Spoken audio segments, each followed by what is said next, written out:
This is Punk Rock and Politics, and today is September 19th, 2017, and this is episode number 37. Let's do this. These days are strange, it's true. I would bomb the shit out of them. If you think that punk rock doesn't mix with politics, you're wrong.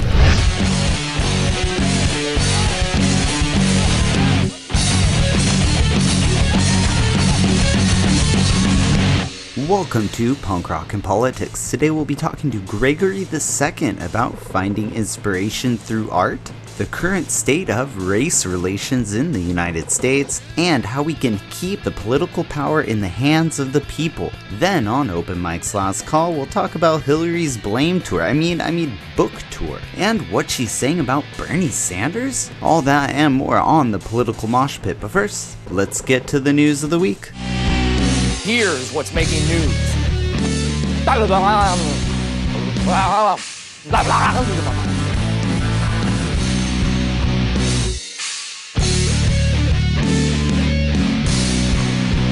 you truly believe in the things that we grew up with as children, and the pride that we have. You can't go anywhere else in this United States and feel the same pride that we have in Texas. There are over 15 streets named after Confederates. And if you keep digging, you're going to find that half of the history of Dallas is wrapped around in a Confederate thread. Those are the sounds of armed protesters gathered at Lee Park in Dallas, Texas, to protest the removal of a Robert E. Lee statue. And in war news, North Korea launches another rocket over Japan, sparking more international outrage. And here is the response of the UN ambassador, Nikki Haley. I think what was really important with North Korea was that we try and push through as many diplomatic options as we have. If you look at the resolutions that have passed in the last month, the two of them, they cut 30% of the oil. They banned all the laborers. They banned 90% of the exports. They banned joint ventures. We've basically taken it, and in the words of North Korea, we have strangled their economic situation at this point. That's going to take a little bit of time, but it has already started to take effect. What we are seeing is they continue to be provocative. They continue to be reckless.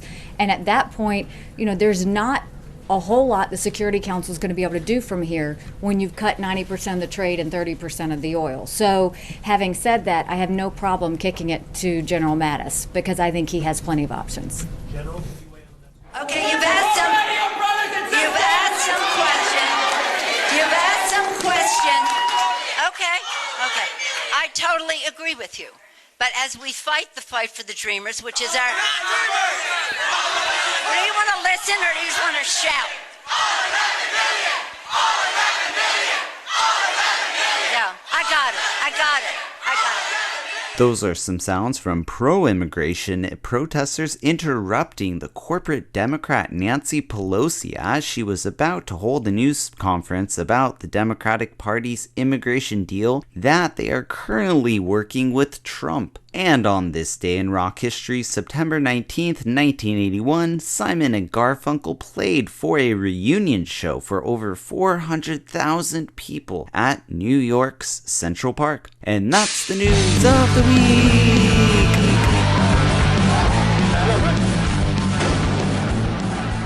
What's up, my fellow political junkies? And as you may have noticed, we like to change it up every now and again on the Punk Rock and Politics podcast. And today's episode is no different, as we'll be doing a little hip-hop in politics today with Gregory II. Gregory II has been featured on the podcast before, but he always brings so much truth and positivity that we had to have him on again. Gregory is a poet, artist, rapper, and a businessman promoting his own music and brand around the Oklahoma scene and nationally. He mixes in-depth political lyrics, social commentary, and a classic rap delivery. And personally, I think it's what hip-hop should be. Or, well, at least what it used to be. Gregory was awesome enough to do an interview with the podcast at the very last minute, so we had to record it over his phone. So please don't let the quality of the recording distract you from the great interview that Gregory was able to give. But before we get to the interview, let's check out one of his songs. Here's Growing by Gregory II.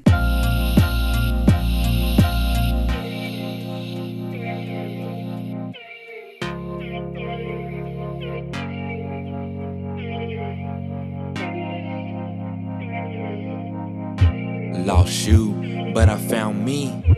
No negativity around me. Good vibes, stay high. No wings, but a nigga stay fly. When I left my ex, then I got my mind right. Dark times, but a nigga had a flashlight. They wanna knock you down, but you gotta fight back. And when they text you, never ever write back. It took a while, but you feeling better every day. Lost time, but through time you find your way. And when you're feeling great, fuck people gon' hate. It's sad to say, but your family gon' participate. Damn, I guess that's how it is. I'm popping up on these niggas just like a pop quiz. I know the rules to the game, but the game rigged. You can't want something different, but do the same shit. And don't talk about people you choose to hang with. You choose it, but blame that and blame this. Peace of mind, that ain't nothing to play with. Truth is, you are who you lay with. Damn. Lost you, but I found me.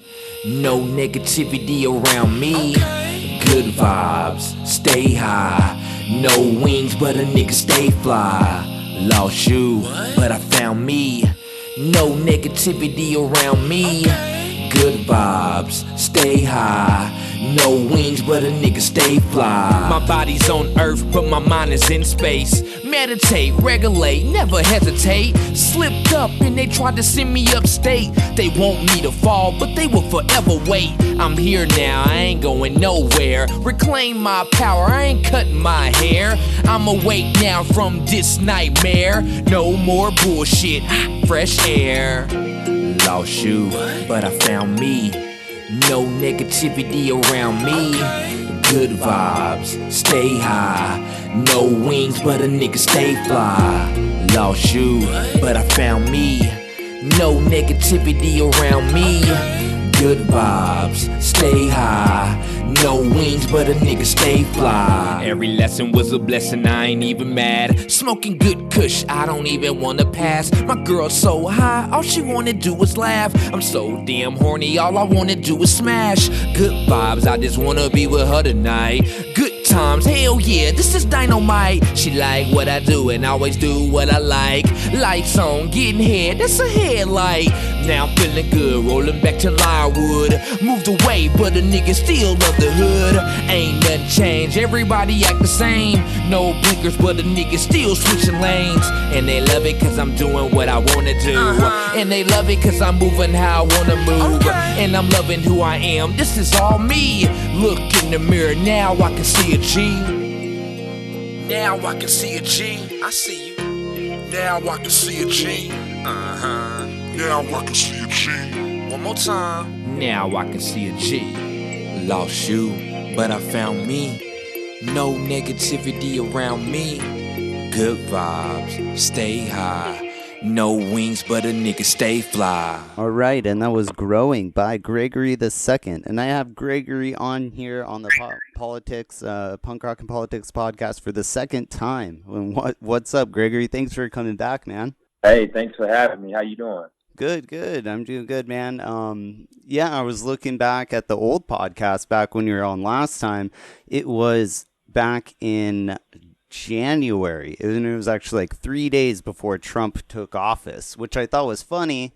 It's kind of crazy because you were the first artist that I had interviewed on the podcast, and you were the only artist that I talked to like before Trump took office. So, like, what do you think has happened since Trump's taken office? It's quite a bit, huh? A lot has happened, but really, like, I feel like the truth has came out since he's been in office. More of white supremacy or racism been swept under the rug for so many years, and I feel like even when he was running for president, it started coming out, and now it's just like really out in the open to where people are very blunt. I mean, people are even have courage to be racist, you know, because they think that they have someone supporting them now. Well, they have a support system, you know, and to see it like out there now, I'm not surprised. I mean, a lot of people that didn't know about it, like, oh my gosh, I didn't know, you know. I was like, I've been seeing it, been knowing it, but now that it's out there, I really feel like people are actually starting to take like action to change the situation. And actually, like, whoa, this is not right, you know. And I'm actually loving that. Like, I've always said that Trump being in office, to me, was a good thing, you know, because it like brought out the truth, like brought out the system. It's like just showed it this naked, like you're just sitting there naked now, and people actually getting to see it for what it really is. I mean, because to me, it's no different from any other president. You know, like every president. I mean, it's the same thing. I mean, every president has his pros and cons to whoever the person is, you know, like whatever their values and morals are. So to me, they all kind of been the same in a sense. So like now people are like, oh my gosh. I'm like, man, you know, it's been bad. You know, it's been really bad out here. But now that y'all actually seeing it, and now that we're seeing it, you know, some people feel like it's too late. You know, like, because now they're like showing us, and like they've been doing this before we was even born, you know. So now that, you know, our parents was experiencing this, and they were like, no, it's not nothing. And now I feel like social media is like I told you last time I interviewed, social media has really changed things. I mean, like crazy. And that's what I think, like how Trump really got elected was with social media and with you know, so-called fake news and the whole narrative being thrown on its head, where when Hillary was running, they had all the old school data that won Obama in office, and that's what won the Clintons in the 90s. They had the street data, you know, but they were really, with the internet, it kind of just changed everything. And then also with YouTube and podcasts and really just all across the internet, you know, like you're saying. So it's changed a lot in a lot good and bad, because some people now are going to very extreme websites to get their news, whether, you know, it's on the right or even on the left. You know, people are getting their news from these extreme views, and it's really harder to bring people together. But like we'll get more into that, into the in the political mosh pit in a minute. But so what have you been up to musically? Really quick, just let us know like what you've been doing, because you know it's been almost a year since we talked to you last time. Yeah, actually, I started throwing my own event called Poetry and Chill in Oklahoma City. So we got those going. My first one was July 29th, and it was a success. And then we did another one September 2nd. So I've been more into the poetry scene. I actually did a poem we had an event down here for Dr. Boyce Watkins, and I actually got to read my poetry for that event also. So I've really been focusing on my poetry, but I actually have a project coming out at the end of October called Poetry, a new mixtape that I've been working on, and I'm getting everything together for that. So that will be dropping towards the end of October. Okay. And so basically that's all I've been doing. My music is I've really been building my fan base and trying to get a loyal fan base, especially out here where I'm at now, being back in Oklahoma City. Yeah. And learning how to throw events myself, and just trying to see what else I'm good at. And now that I know what I'm good at, I'm actually about to, you know, push my project here next month. And I actually know I'm going to send that to you too.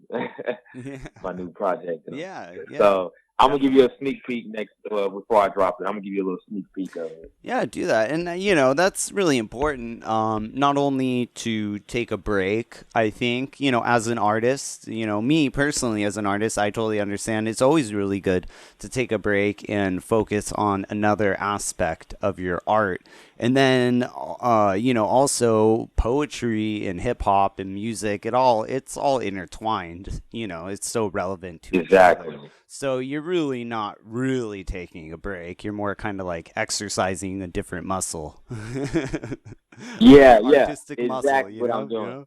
You know? Yeah. Because I did so much writing and did so much working on my music, and I didn't know how to self-promote, like how to put myself out there. And a lot of people get over on you, like, and take your money or, and I've been learning how to promote myself, from social media, from growing my social media page, and then I learned that, actually going in the streets, because the word of mouth is still like the biggest promotion. Oh, yeah. So, so going out there and then actually throwing my own stuff and representing me, that's really what I've been focusing on. Because you can work on the best project, and if you don't have a good promotion scheme, it's like pointless. Like you can have the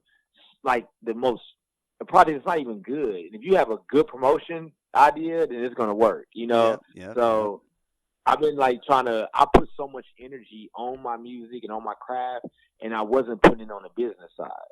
And that's what I've been focusing on more this year, is the business side of things and learning how to get more out there. I was really trying not to be I didn't want to be so talkative. I want to be just an artist, And sometimes you got to just you have to step out that box if you don't have someone in your team or someone around you that can help you in that sense, Yeah, it's a lot. It can get overwhelming. The last episode of the podcast, I went to Sunstock, and it's like a solar festival. So the whole thing is 100% ran on solar power. And the guy, Skylar, I've had him on. I've interviewed him a few times. And I ran into him at the festival because he runs it. He put it on and runs the whole thing, and you could just see in face, man, it's exhausting. And I'm just like, dude, wow, but it's impressive, man. And you need people like that to do that and inspire other for many directions. So that's cool that you're doing that. Exactly. Yeah. Thanks, So what's before we get into one more song, what would be one major advice that you'd give to any other musician or artist or someone who's trying to promote their art? What would be one of your big advices to them? To focus on yourself and learn your strengths, and then put people around you that can, help you, you learn from them. You need people around you that you can learn from, and also don't be scared to be different. And take that chance to step outside the box, because if you are doing and sounding just like everybody else, no one's going to be able to see you or, recognize you. So just being yourself, because no one can actually be you, So that's really my best advice, is be you and don't give up, because it's going to get hard. It's still hard. People that make it 20 years are still struggling. So just stay positive, throughout the journey, and embrace it. Embrace some struggles. Them days that you are having hard times, embrace it. Work on the days that you don't want to work on, and I promise you, it will pay off in the end. Right. Yeah, that's really good advice, and I totally agree with that. Look as the struggles as some sort of way of building yourself, I suppose, right? Yeah, embracing instead of just dwelling on it, just embrace it and face it, fight it. I like to face my fears, because my biggest fear is that getting on stage, talking. And I do it all the time, but it's still one of those things that really get to me. Really? It's still, you don't get an adrenaline high from it, or you're nervous at first, and then when I start doing it, I do. But before my shows, I can't even I'm just in a different mood. The week before my show, and I'll practice, and I know I get it right. Then for some reason, right before my show, I'll start messing up. Right. Yeah. And then you're get all nervous. But when you're up there, it just goes in a flash, right? Or are you able to calm down and soak in the moment? That's really hard. I've noticed, on stage. Yeah, that's why I noticed that it was for me, because when I first did a show, it's like you tap in, and when I tapped in, I didn't even recognize nothing else. And the next thing you know, I was done. I was like, I want to keep going, and then. And woo, and then it's like a different person. So that's kind of how I knew being on stage, talking on the mic was for me, because when I'm doing it, I don't even think I'm going to mess up, or I'm nervous, or I'm just doing it. But before, it's like, oh my gosh, my palms be sweating. So. But afterwards, it feels good. Afterwards, you feel like a new person. I'm all talkative again and happy. Before, I'm all just. I like to manifest things in my mind, so I really like to focus on, this is the show, this is performance. Exactly. Yeah, and that's what you got to do. So let's get to one more, and then we'll hop to the political mosh pit. So here is another one by Gregory II. Here's "Love of My Life" by Gregory II. This is a G mix.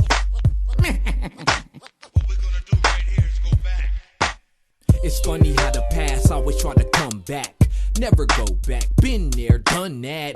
Now when I move around, I'm invisible. They feeling me mentally, not physical. Sometimes it's sex, sometimes it's love. Truth is, I just really wanna get a nut. She feel the same way, so you know we having fun. I make her run from the dick, then I make her come. Then after that, she break it down, then I roll it up. Then she right back on the dick, she can't get enough. Then she out for the night, she ain't waking up. I'm back on my grind, so you know I'm staying up. Watch me go, watch me grind, now she feel my vibe. I'm looking through my third eye when I ride by. The love of my life laying right by my side. Even when I do her wrong, man, she do me right. This is how I live, doing what I wanna do. If you rock with me, girl, I'ma rock with you. Know you like that freaky shit, cause I like it too.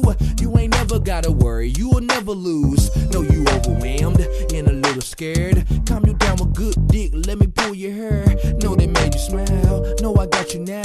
Type of vibe that make you wanna put your phone down. Tonight it's just me and you. We ain't going to the club tonight. People texting you, people texting me, but we don't reply.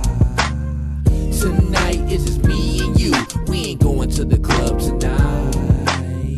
People texting you, people texting me, but we don't reply. I can't believe you fucked him on a first date. She told me that she loved me, but I won't say it back. It's feeling like a movie, cause she always gotta act like it though. So I go along and play my role.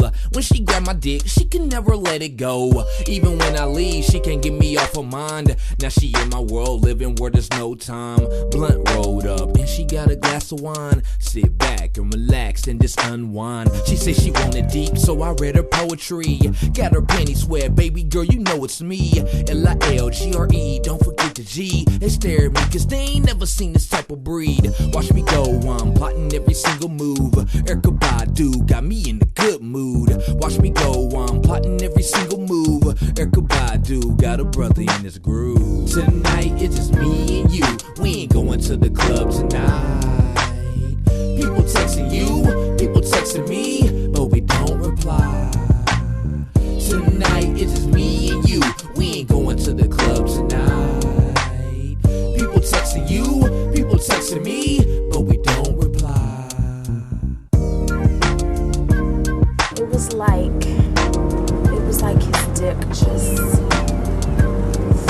talked to me.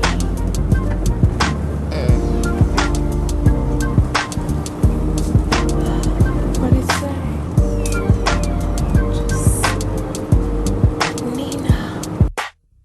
Tonight it's just me and you. We ain't going to the club tonight.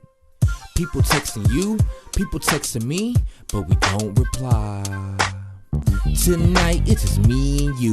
We ain't going to the club tonight.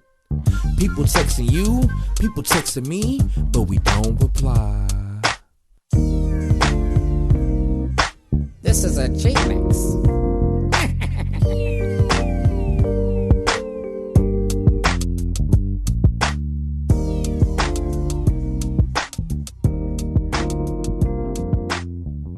And that was Love of My Life by Gregory II. And now, Gregory, let's get to the political mosh pit.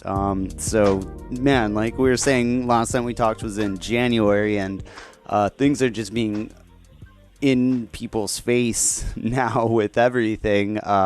So one of the main things that's been going on is the whole controversy with all the statues being taken down. So what's your take on that?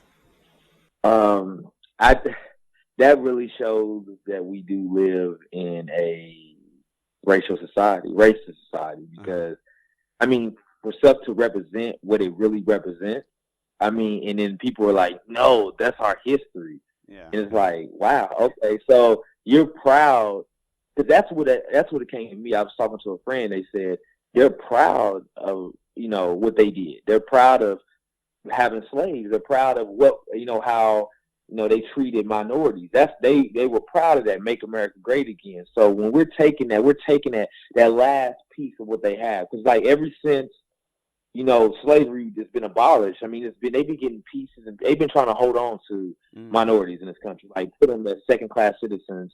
And this was the last little. You go to to a downtown or the Capitol, and you got this big old statue of a racist guy. You're like, you're like, whoa. So okay, why did it take so long, or why didn't a lot of this? Because how is it still up in 2017, and why weren't these things taken down during Bill Clinton or during the Obama era? Was there just not the political capital to do it?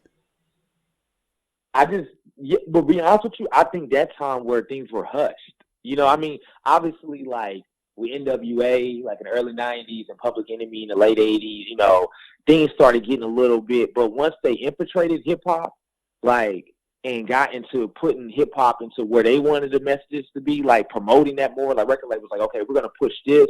Where do we push this? We're not going to push that anymore. So once they got control over what was going to fuel the revolution at the time, because, it was a Black Panther, then they got to hip-hop. So once they got control of hip-hop, then they really, it got silenced, because even when I was in middle school, elementary, I would be like, hey, we couldn't say someone was racist, like a teacher's racist. No way, like they're not racist, you're like, well, they're treating that. And it was like, that was the wrong thing to say, even when I was in high school, and it just got okay to call racist. It's crazy. Yeah. It just got okay to call racist people out 2 years ago, not even that. I really feel like, the last year, it's okay to call them out. Like, it's okay to post, and this is an example, someone that's a CEO for a big company that we all spend our money at that's racist, that invests in private prisons, and we used to then call them out. So now, I don't know, I think it's taken so long because the people that have the power and the money, they've been just pushing under the rug. Anybody that speaks on it, they hush them, they hush them, they hush them. And now they can't hush all social media. Yeah. Because it's benefiting them too. So they're like, okay. Exactly. But yeah, the social media. But then also with the recent march in Charlottesville, with the that was crazy. Where they marched with like tiki torches and shit. Like, they went and bought it from Walmart. Made by Home Depot or something like that. Yeah. Buying these tiki torches and then going and lighting them and walking around. But a lot of those people took pictures, like you were saying, social media. People took pictures of them and they Googled them, LinkedIn or whatever, found them online, and then they went and posted their names and where they work, and a lot of them got fired. I think pretty much everyone who was called out got fired from their jobs, for doing that. So that's kind of like, I don't think we would have saw people doing that out a few years ago, but now it's kind of like they're going and doing that, and back in the day, they wore hoods, they were like the Klan, and they covered their fucking face. Now they're not covering their face, because maybe they feel more comfortable, like you're saying, but we also have this tool of the social media to fight back. So it's really interesting. Yeah, that pressure, because America is never going to flat out say, you know what, y'all right, we don't give a fuck about y'all, we done. Like, we've been poisoning y'all foods, we've been poisoning the water, we control the air, we control the weather, we spray stuff in the air every day. We don't like minorities. We don't even like white people. We don't even like the low class. We just like a certain amount of people. They're not going to, they just waiting. Even though all the truth is out, if Donald Trump got on there and said, well, Donald Trump has literally told the truth about America. And people think he's joking or being sarcastic, or, sometimes they hide the truth in plain sight. They put it right in front of you, like, look, this is what it is. Because it's like, when Obama was president, they was hanging him. They had like fake hangings. They was shooting him in the head, threatening to assassinate him. Saying he was born in Kenya, or in another country. Yeah, but they was just threatening him, like, literally threatening him, like, to kill him. And no one, it was no outrage, like, you're threatening the president. You need to have respect, know. Well, yeah, but Ted Nugent was doing that all the time with Obama. And Ted Nugent is like one of Trump's like closest advisors now. It's like, what? Yeah, But then so now, it's like really, you're saying, I'm now really Kathy Griffin, I think you're good. This is where you're going with that. Is now Kathy Griffin is did that, and there's huge outrage. Oh yeah. Like, and then I remember Snoop Dogg did a video, Oh and yeah, people yeah, was yeah. like a little upset. They was upset about that. So, And then but now also I'm with kind the of White House, White House, they did a Shakespeare Hamlet, and they dressed up as Trump, but they did the same exact thing. In the Hamlet, or the person was Obama. They always do it as the president, so it's kind of like fake outrage, like you're saying.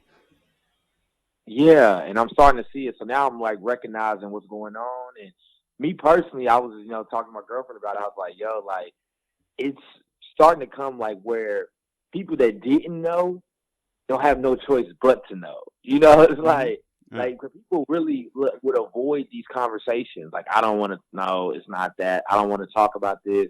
And me, I'm all like, like growing our own foods. It's crazy that we have to literally the water we drink. Like, you can't even drink the water in your home, like out of the faucet. Like, and then we shower with that. We brush our teeth with that.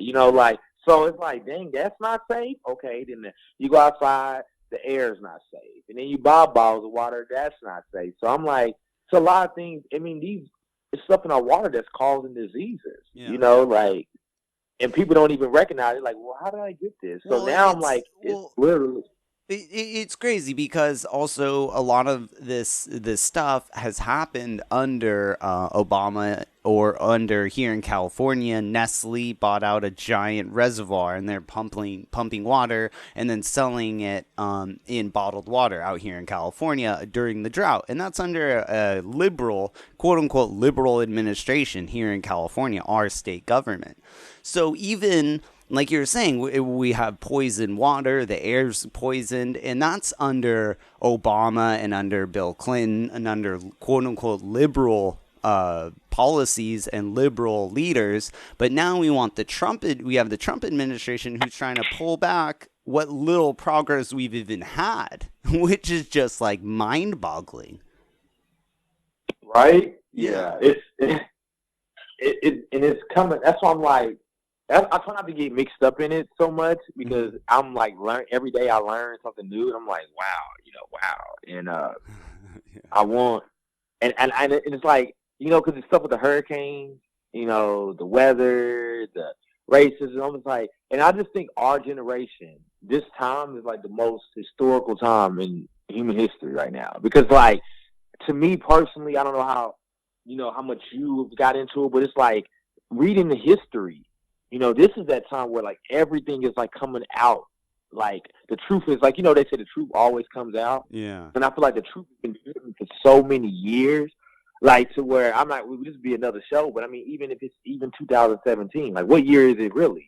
So when you really look back, this year, this time now, like, the next 10 years, I just think it's going to be a time that it's going to be one of the best times to be alive if you're alive to embrace it and to become a part of it. This time, 50, 100 years from now, they're going to look at the 2000s, like 2010, when it really started, or 2000, whenever because people was doing this when I graduated high school 2008. Yeah. So, and I didn't recognize any of this. So, I just like this time now. I think it was 2001 is really when, everything kind of started. Yeah.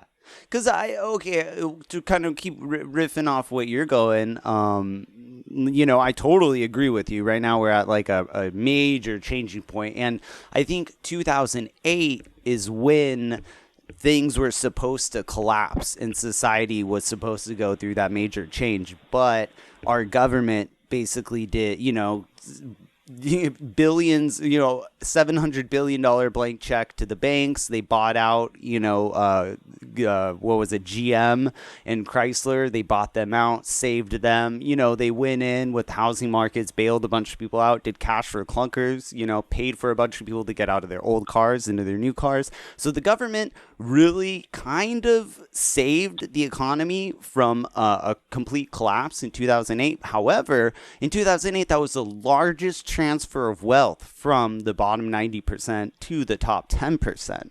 So I think, they did save the economy, but they really saved the bankers. And then also, like in 2008, who got prosecuted? What bankers got prosecuted for the economy collapsing? The only person who got prosecuted was Bernie Madoff. And Bernie Madoff, his scheme, he was screwing over the top 1%, the rich investors. So the only person who got arrested and went to jail is the guy who's screwing over the rich people. And the top 1%, they're not even rich. They're not even human because they're so rich. They're in another class, But these changes that we're going through, I think you're totally right. I think we're going from the industrial era and the industrial time into the information, era. So we're going through a major change. It's going to be unrecognizable, like you said, after 10 years or so. And the change has just been kind of pushed back, it seems. So I agree, it's going to be interesting times, and you see a lot of more people being woken up and being more activists, right, because of Trump or just because of everything's in their face. Right. Yeah, I see it all the time. That's what, like, even like celebrities, athletes, I mean, they're like hey, this. Because now people are putting pressure on them, like, hey, what are you saying about this? What are you doing about this? And that gets to Colin Kaepernick, which is a huge issue right now. So what's your thoughts on that? That just shows, like, how that's as blunt as it can be with the sports. I mean, he speaks out against injustice. He doesn't even speak out, first off. He just knees. They question him. Yeah. He didn't even say anything. They just questioned him. He answered the question, and then they just kept asking him questions. Like, they was like asking him questions for him to change his mind, And then people were really attacking it, but like contradiction of the whole situation was like, that's what the flag is for us to practice rights like that. So he's supposed to be able to knee or to not, to do whatever he wants to do. That's what he's supposed to be able to do in this country. So. Because if he was out protesting and marching with Black Lives Matter, instead of taking a knee, do you think all the ESPN people and right-wing commentators would probably still give him shit, right? Yeah. So you can't win. How are you supposed to protest the system? Basically, you don't. Exactly. Yep. That's the message it is. And the right-wingers, they don't get that? They don't see that? You say who? The right-wingers, the people on the right who are like, oh, you have to respect the flag and, God bless America. And it's like, well, if you have a general grievance against the flag, why can't they do this as a legitimate protest? But they're like, oh, I'm going to take the devil as advocate. Well, he's working. He's at his job. So that's what he needs to do is, stand up. But if he did it outside his job, they would still have a problem with that. Yeah, I know. Exactly. And that's what I'm saying. The right wing, the side on the right wing who are using that argument, they don't understand that they're also they're taking away their own rights and their own privilege by neglecting Colin Kaepernick of his right to protest, which is crazy. Which is crazy to me. But see, it's like both ways though, because even when the Charlotte, when they was in Charlottesville, or where was that at? Was that Charlottesville? They was protesting. Was that Charlotte? Was that Virginia? What was that? They was protesting. White nationalists. Yeah, that was the Charlottesville where the girl was killed. Yeah. Okay, they was protesting, and a lot of times when like white supremacists protest, like they get protection from the police. They get special treatment. Like they don't even get and it's like crazy. So that's why I think really things are coming out like, like the same rules doesn't apply to everybody. Yeah. Even though it makes it seem like it, but it doesn't apply to everybody. And then like this is justice system in general. Like I mean, if you go some of the capitals in the courtrooms, they had racist people hanging in the courtroom. Yeah. So it's like And we're Well, supposed and to go in there and get that's what people also right. is coming out in the in with all the police, all the viral videos of like all the police shootings. Like I saw a list of all the people who have been shot or killed by a police officer and how there's no conviction. And it was probably like 20. And and this is only in the past, few years, 5-6 years, which is just, it's kind of mind-blowing because there's a protection that the police union, they protect each other, and like you said, then they promote racists or whatever in the ranks, knowingly or unknowingly, and then these people perpetrate horrible acts. Right. Yeah. So it's like that's what I'm starting to recognize. Yeah, it's like the whole system is just kind of corrupt. Oh yeah, it's more of just tearing the system down and starting over. Like I don't really think we can go in there because people have tried to infiltrate it and go in there, but with that monster, whatever it is, I mean, they've been plotting this for years. I mean, before our time. The founding fathers, they knew what they were doing. Mm-hmm. So now, this is something that they're hundreds or how many years you want to say ahead of people that's just now waking up like, oh my God. Yeah. So whatever move, they're playing chess. So whatever move we make, they're already 3 or 4 moves ahead of us. Yeah. And people really don't understand, like when we speak, like, when people get organizations or they get into groups, like the worst thing to do is communicate through these devices, because they're watching us, mm-hmm. They're listening to us. So people like literally will have groups, chats about what's going on and meetings. And I'm just like, that just gives them that, because we don't know when they meet. We don't know when. Well, there's like the Bilderberg, and a few other meetings, but those are probably the meetings that they want us to know about. Yeah, it's meetings that we don't know. They probably that we don't know nothing about. Of course. Right. Yeah. They're like the norm, not even a normal person. Like, you have to really be on a real high pay grade to even know what's going on. Yeah. So I'm learning like that. So it's coming more to me. It gets overwhelming, but then it's like I feel more free now. If that makes sense, because now I'm like, dang, I ain't crazy.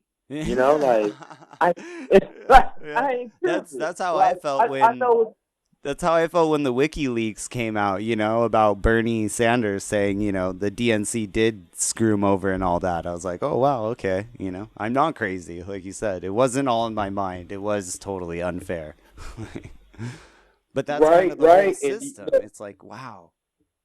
Yeah, make you feel like that, though. Mm-hmm. Oh yeah, it totally does, man. But one more stat, like you're saying about learning things. I just found out that Robert E. Lee's birthday, it's actually a state holiday in Alabama, Arkansas, Georgia, and Mississippi, and a lot of the times it's celebrated on the same day as Martin Luther King Jr.'s birthday, because MLK Jr. is a federal holiday, and then those are state holidays. So sometimes it falls on the same day. So I didn't even know that, being over here in California, but how crazy is that?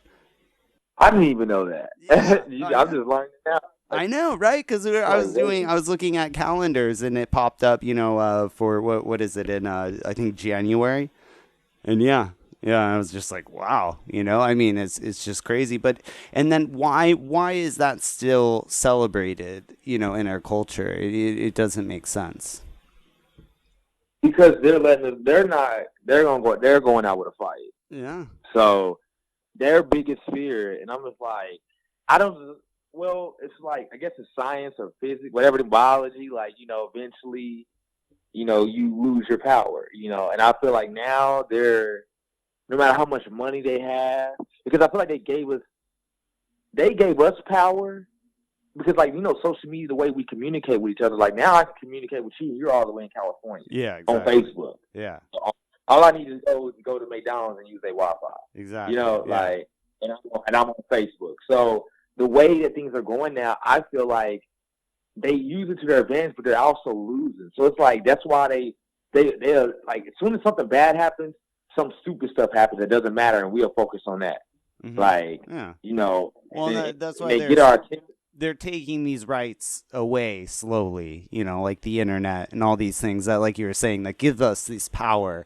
They're slowly taking away. And like a lot of people on YouTube losing their monetization. And, you know, websites are going to be losing their fast speed over Amazon, and Walmart will be getting it over some small media outlet or something.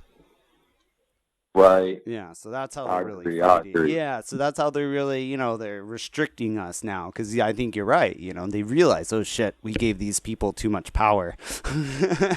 You know. Yeah, I mean, I did a video a while back, and it was like Michael Jackson's video. Like they never cared about us, and I did like a remix to it. Yeah. And they wouldn't even let me post it on YouTube. Mm-hmm. You know, like I've heard like, and it was my video. Dude, I've heard some crazy conspiracy theories about like that was the video that really like got him killed, and I'm like, whoa, it's kind of crazy to think about because I mean that music video, the lyrics are pretty intense on that song. Yeah, that's why I did a remix to it, and then what's crazy is that he had to do it in I think South America, so he had to do it in another country, but he was like talking about their prisons, but he's really talking about us, you know. He was, but you know, and this the lyrics. I mean, and I think another thing that got him killed too. He had more power over Sony than Sony, so he owned more. If I'm not mistaken, he owned more of Sony than Sony. So like, you know, Jay-Z's music. Sony has a lot of people, artists. Basically, every artist you can name has been under Sony sometime in their career. Right. So he had a lot of power, you know, and I think that's when they really realized, like, hey, you know, even Prince. Prince was more of he was that evolution of, like, what I'm doing is being independent with your music, like taking full credit, you know, if you got to do it all on your own. I mean, he was in court for years trying to get his music back. Get his music, you know? Yep. Yeah, but he was doing that. He was doing that revolutionary, like before it was even a thing. I mean, trying to own his music and put it out himself before anyone even fathomed doing that. Now, a lot of artists, you know, your dream isn't to get signed to a record label. It's just kind of to go viral and then work off that. I suppose almost. Which I mean, whether that's better or not, I don't know.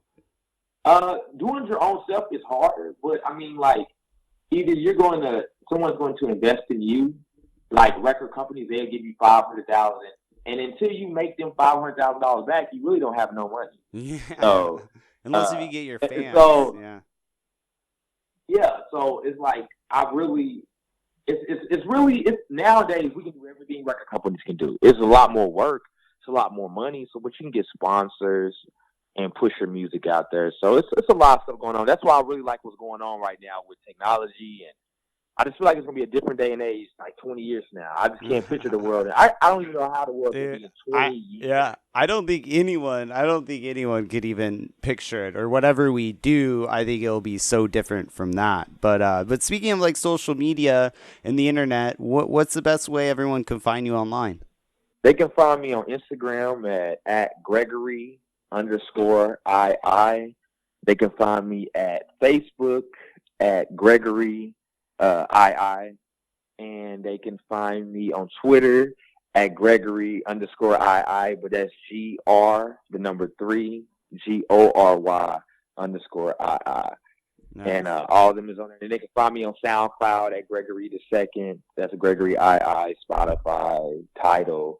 All at Gregory II. all the social media. But yeah, man, I do have to say one more time, thanks again. I totally emailed you like last minute, or you messaged me on Facebook, and then I was like, oh dude, I need an interview this week, you know, like last minute, and you totally took me up on that. So thanks a lot, man.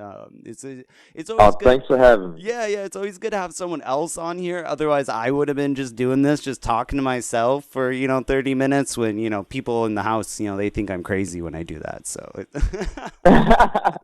No problem. I think you need some help. Yeah, and I think the listeners enjoy hearing new perspectives. And with all the race relations and everything that's going on, I think you're really good perspective. And I always enjoy hearing your perspective on this issue because, you definitely see you kind of see it ahead of the curve, I think, because, Right. because of who you are. But hey, thanks so much, man, for coming on. We're going to check out one more song before we let you go. Here's Hip Hop Saved My Life, the G Mix by Gregory II. Every time I speak, I want the truth to come out. You know what I'm saying? Every time I speak, I want to shiver. I don't want them to be like, they know what I'm going to say because it's polite. Remember rap lines, couldn't even pass a test. Music in my soul, so I couldn't even stress. Telling myself I'ma be the very best. $20 for the week, damn, I gotta make it stretch. Hi, it's gonna be okay. Put my headphones in, can't hear what you say. Just walking outside, it's a beautiful day. Don't know where I'm going, but I'm on my way. Watch out now, I'm in now. Got the crowd up and loud. Watch out now, I'm in now. Got the crowd up and loud. Know you've been through a lot, but it's time for you to let go. You ready? Okay, set, go. Your own lane, yep, that's the best road. Give yourself time, best of you will grow. Know it's kinda tough, know it's kinda hard. Don't give up, you done came way too far. Life game, you gotta play the right card. Lighten up, you a motherfucking spark good. One you never heard of, I push it harder for the thought. Grind might feel like murder, but hip-hop just saved me. One you never This is a J Mix. push it harder for the thought. Grind might feel like murder, but hip-hop just saved my life. Clocked out, but I'm heading home for the night. New bad girl, but she don't even bite. Well, she bite, but only when I lay the pipe. But we always fuck after we fight. But I like it though, she go where I go. Straight G-Mo, she always rolling with the flow. Sweet girl, but a gangster on the down low. Smile on the face, front row of my show. Man, can't get no better. Cold outside, it's the cuddling weather. Good vibes when me and you together. Every time I rhyme, it get you weather. Ha, just made a smile. Yep, I got it now. We all to ourselves, we don't need a crowd. Everybody be like, she the odd woman now. Move to the West Coast, family called a while. One you never heard of, I push it harder for the thought. Grind might feel like murder, but hip-hop just saved me. One you never heard of, This is a J push it Mix. harder for the thought. Grind might feel like murder, but hip-hop just saved my life. She sleep, can't sleep, too much on my mind. Like my loud up, now I'm back on my rhymes. Every time I write, it's all for my bloodline. Been feeling this way since the age of 9. Got an old soul, perfect afro. Fist in the air, bro, you already know. Knowledge of self, in the dark I glow. Even through low times, I'm high though. Boy, now it's time to ride. 4 or 5 until I die, man, I say it with pride. Straight me mug when the police ride by. Don't give a fuck, man, I ain't feeling they vibe. I'ma keep on doing me. Black and proud, I am a G-O-D. L-I-L-G-R-E, don't forget the G. Told myself, Greg, be the best you can be the best you can be. One you never heard of, I push it harder for the thought. Grind might feel like murder, but hip-hop just saved me. One you never heard of, I push it harder for the thought. Grind might feel like murder, but hip-hop just saved my life. This is a J Mix.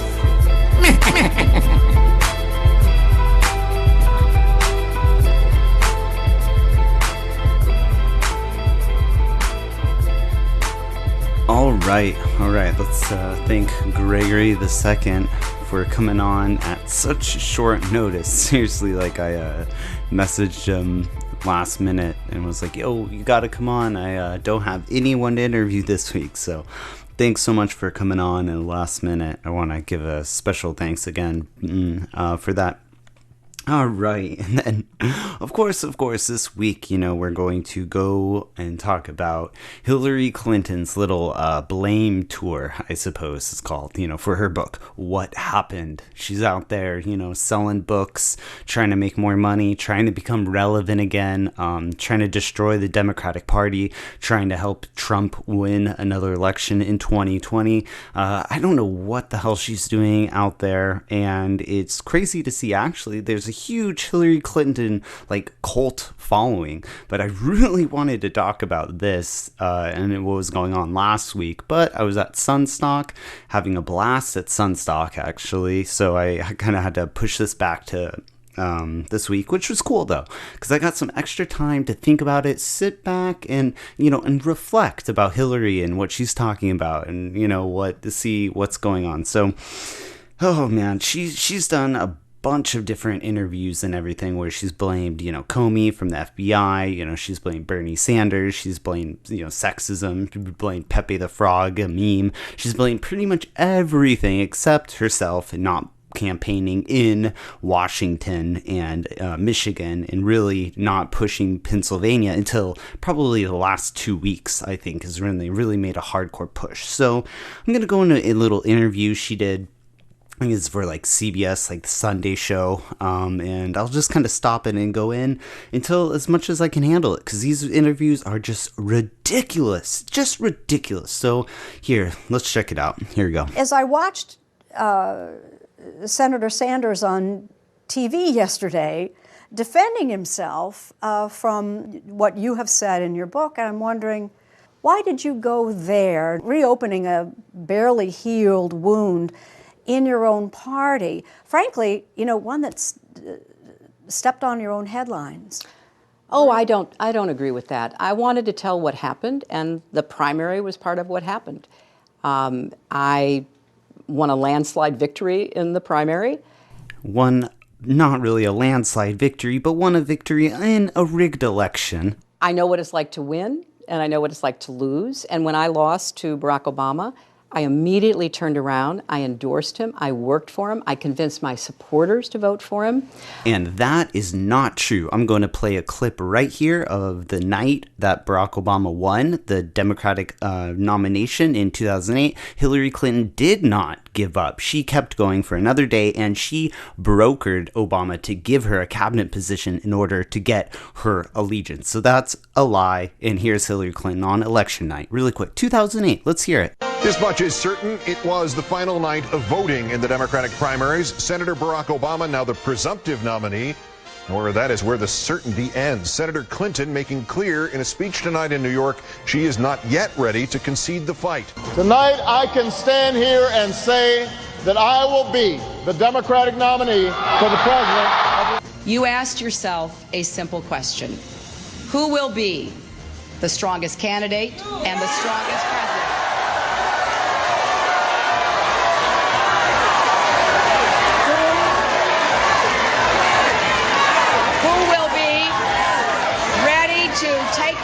The White House and take charge as Commander-in-Chief and lead our country to better tomorrows.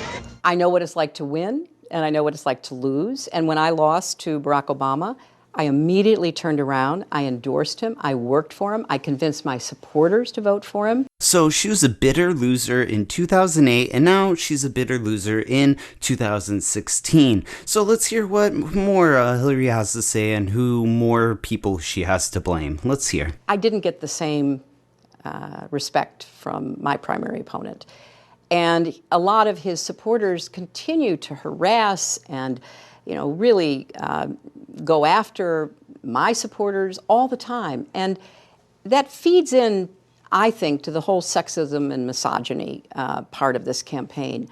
I had large groups of supporters who had to be private because if they lifted their head up online, if they were, responding on a YouTube comment chain or on Twitter to something, they were just attacked, and the attacks were so sexist about, well, you're supporting a woman because you're a woman, and it just never really got to the these facts. are the Bernie bros, so well, yes, right? And they're still out there, and I also make the point. Look, why give them material? Why not let them concentrate on the Trump administration? Well, I'm concentrating on the Trump administration, and I am proud to be a Democrat. I've been a Democrat for decades. I have supported Democrats. I've worked for Democrats. Notice how when the reporter questioned Hillary on that, Hillary immediately went to her next talking point. Well, I'm a Democrat, and going and saying how, Bernie's not a Democrat.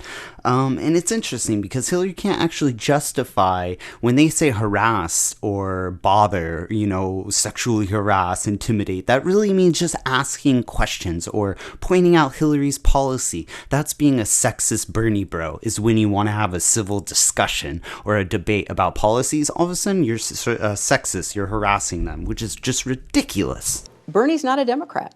And that's not a slam. That's what he says himself. And I think a lot of what he churned up in the primary campaign was very hurtful in the general election against me.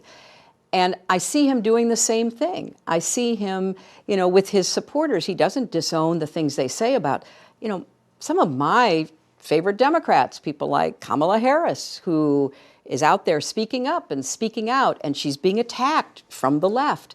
Enough. While Hillary is doing this pathetic book tour, Kamala Harris is co-signing Bernie Sanders' Medicare for All bill. So you know what, Hillary? Actually, enough with your little book tour and your little blame game, because the Democrats we're moving to the left, and centrists, warmongers, Wall Street favors like you, we're not having you in our party anymore. Sorry. Peace out. If you don't want to support Democrats, then go somewhere else. But if you are willing to work with us, we're going to have disagreements. We're going to be pushing and pulling to try to get to the right solutions.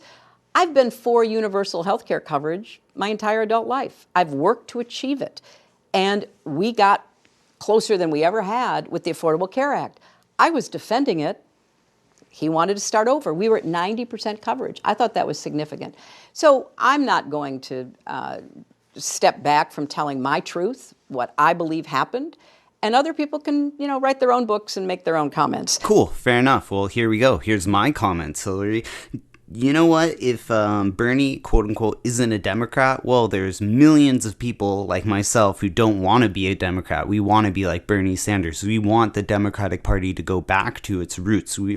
Not its roots, but, go back to the FDR days, back when actually the Democratic Party was the working people's party. And if Hillary Clinton and the establishment Democrats don't want this to happen, well, then maybe we should go somewhere else, and maybe a new party needs to be formed. And at this rate right now, there's a huge divide. There's a huge divide between the Hillary cultists, establishment Democrats, and then the progressive wing of the Democratic Party, and then also the Green Party, who's super far left and pushing from the left. Which, this is good, because if you go all the way back to FDR, when he was pushing his universal health care and his living wage way back, almost 70 years ago now, almost 80 years ago, he was pushing these things because the anarchists and the Socialist Party, they were pushing him. It wasn't really so much from his own Workers' Party, his own Democratic Party. It was the Socialist Party and the Communist Party and the Anarchist Party.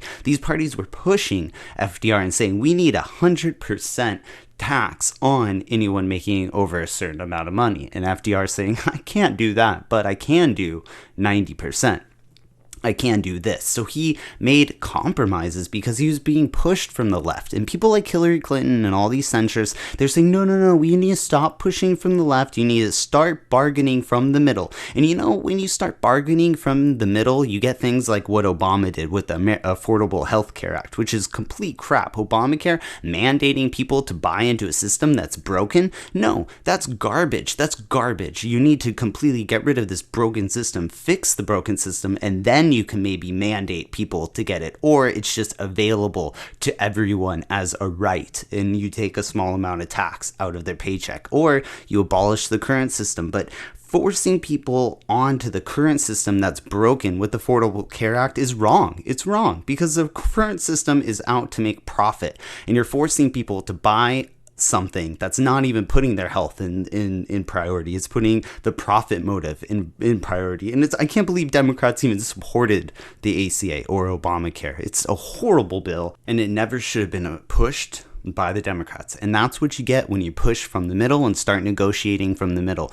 You have to start negotiating on the far left, or, like Republicans do on the far right, and you come into an agreement. But if you start negotiating in the middle, you get policies like NAFTA, you get policies like free trade policies like Hillary pushes, you get more war policies, and you get the Affordable Care Act, you get welfare reform that the Clintons pushed through. You get these things that almost come out to be Republican light. It's so centrist, it's basically Republican policies that the Democrats are supporting. So then you're allowing the Republicans, who are smart enough at least to bargain all the way from the right, at the far right, and they are able to push through their agenda. And it comes out way more to the right than actually coming out centrist. So, this is complete garbage, and Hillary Clinton needs to just step back, become, some icon for the feminist left movement, and just let the actual leaders and the senators and people who are actually doing things actually do things and push through the progressive movement. And Hillary, just stop selling your books, stop trying to be relevant. You lost 2 elections, your time is over. Even Mitt Romney knew, well, I lost 2, I guess I'm done. But Hillary seems not to get a clue, which is scary, because I think she's planning to run again in 2020, which if she does, that means we're going to get 8 or 4 more years or 8 years of Trump, which is, I don't know if I could do this podcast for 8 years under Trump. Oh, but all right, we're going to wrap this up. Thanks for checking out Open Mic's Last Call and Punk Rock and Politics. Thanks again to Gregory II for coming on the Punk Rock and Politics podcast. And we will check you out next week. Peace out. Thanks for checking out Punk Rock and Politics. If you enjoyed the show and the information brought to you, please subscribe and share the podcast. It helps us here at Punk Rock and Politics, but more importantly, it helps the featured bands gain exposure. Also, if you know any bands or musicians who would like to join the political mosh pit and have their music featured on the Punk Rock and Politics podcast, please email us at punkrockandpolitics@gmail.com. Thanks again, and we'll see you next time. And rock on, political junkies.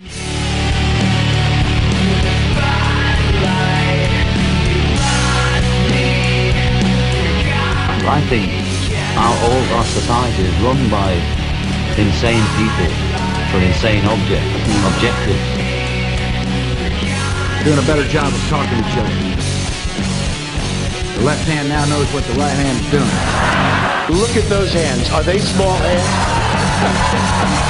And he referred to my hands. If they're small, something else must be small. I guarantee you there's no problem. I guarantee it. All right.